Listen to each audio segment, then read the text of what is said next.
ಕೊರೋನಾದಿಂದ ಸಾವಿರಾರು ಜನರ ಬದುಕು ಅತಂತ್ರವಾಗಿದೆ. ಈಗಾಗಲೇ ವಿವಿಧ ವಿಭಾಗದ ಕಾರ್ಮಿಕರು ಸಂಕಷ್ಟದಲ್ಲಿದ್ದಾರೆ.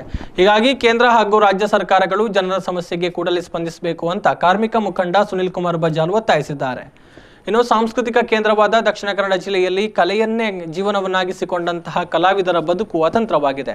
ಶೈಕ್ಷಣಿಕ ಕೇಂದ್ರವಾದ ಕರಾವಳಿ ಜಿಲ್ಲೆಯ ಖಾಸಗಿ ಶಾಲಾ ಶಿಕ್ಷಕರು ಕೂಡ ಸಂಕಷ್ಟದಲ್ಲಿದ್ದಾರೆ. ಇದರ ಜೊತೆಗೆ ಜಾಗತಿಕ ಮಟ್ಟದಲ್ಲಿ ಪ್ರಸಿದ್ಧಿ ಪಡೆದಿರುವಂತಹ ಹೋಟೆಲ್ ಉದ್ಯಮದಲ್ಲಿ ದುಡಿತಾ ಇರುವಂತಹ ಕಾರ್ಮಿಕರು ಕೂಡ ಅತಂತ್ರರಾಗಿದ್ದಾರೆ. ಇನ್ನು ಬೀಡಿ ಉದ್ಯಮವನ್ನು ನಂಬಿರುವಂತಹ 3 ಲಕ್ಷಕ್ಕೂ ಅಧಿಕ ಮಹಿಳಾ ಕಾರ್ಮಿಕರ ಬದುಕು ಕೂಡ ತೊಂದರೆಯಲ್ಲಿದೆ. ಹೀಗಾಗಿ ಸರ್ಕಾರ ತಕ್ಷಣವೇ ಸ್ಪಂದಿಸುವ ಕೆಲಸವನ್ನ ಮಾಡಬೇಕು ಅಂತ ಸುನಿಲ್ ಕುಮಾರ್ ಒತ್ತಾಯಿಸಿದ್ದಾರೆ. ಇವತ್ತು ಇಡೀ ಜಗತ್ತಿನಾದ್ಯಂತ ಇವತ್ತು ಪಸರಿಸ್ತಾ ಇದೆ.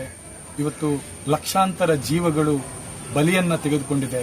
ನಮ್ಮ ಭಾರತ ದೇಶದಲ್ಲೂ ಕೂಡ ಇವತ್ತು ಬಹಳ ವ್ಯಾಪಕವಾಗಿ ಹರಡ್ತಾ ಇದೆ.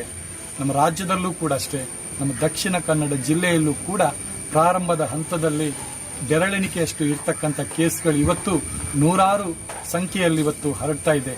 ಇಂಥ ಗಂಭೀರ ಸನ್ನಿವೇಶದಲ್ಲಿ ನೋಡಿ ಲಾಕ್ಡೌನ್ ಘೋಷಣೆ ಆಗಿದೆ. ಇಡೀ ದೇಶದ ಜನತೆ ಇವತ್ತು ಕಷ್ಟದಿಂದ ತತ್ತರಿಸ್ತಾ ಇದ್ದಾರೆ. ನಮ್ಮ ಜಿಲ್ಲೆಯಲ್ಲೂ ಕೂಡ ವಿವಿಧ ವಿಭಾಗದ ಕಾರ್ಮಿಕರು ಸಂಕಷ್ಟದಲ್ಲಿದ್ದಾರೆ. ಅದರಲ್ಲೂ ಕೆಲವರನ್ನ ನಾವು ವಿಶೇಷವಾಗಿ ಗುರುತಿಸಬೇಕಾಗುತ್ತೆ. ನೋಡಿ, ನಮ್ಮ ದಕ್ಷಿಣ ಕನ್ನಡ ಜಿಲ್ಲೆ ಒಂದು ಸಾಂಸ್ಕೃತಿಕವಾದಂಥ ಕೇಂದ್ರ.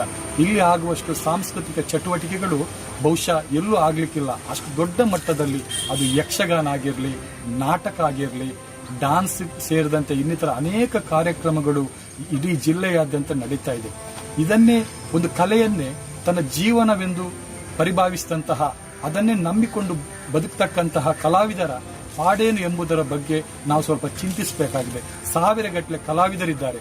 ಇವತ್ತು ತುಳು ನಾಟಕ, ದಕ್ಷಿಣ ಕನ್ನಡ ಜಿಲ್ಲೆಯ ಜನ ಹಾಸ್ಯ ಸ್ವಭಾವದವರು. ಆ ಕಾರಣದಿಂದಾಗಿಯೇ ಇಲ್ಲಿನ ಜನ ತುಳು ನಾಟಕಗಳನ್ನ ಹೆಚ್ಚೆಚ್ಚು ಇಷ್ಟಪಡ್ತಾ ಇದ್ದಾರೆ.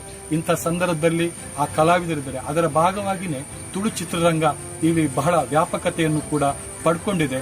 ಅನೇಕ ಚಿತ್ರಗಳು ಇನ್ನು ರಿಲೀಸ್ ಆಗಲಿಕ್ಕೆ ಬಾಕಿ ಇದೆ. ಇಂಥ ಸಂದರ್ಭದಲ್ಲಿ ಇಂಥ ಸಾವಿರಾರು ಕಲಾವಿದರು ಇದರಿಂದ ನೊಂದಿದ್ದಾರೆ. ಅವರಿಗೆ ಯಾವುದೇ ರೀತಿಯಾದಂತಹ ಪರಿಹಾರ ಇನ್ನೂ ಕೂಡ ಸಿಕ್ಕಿಲ್ಲ.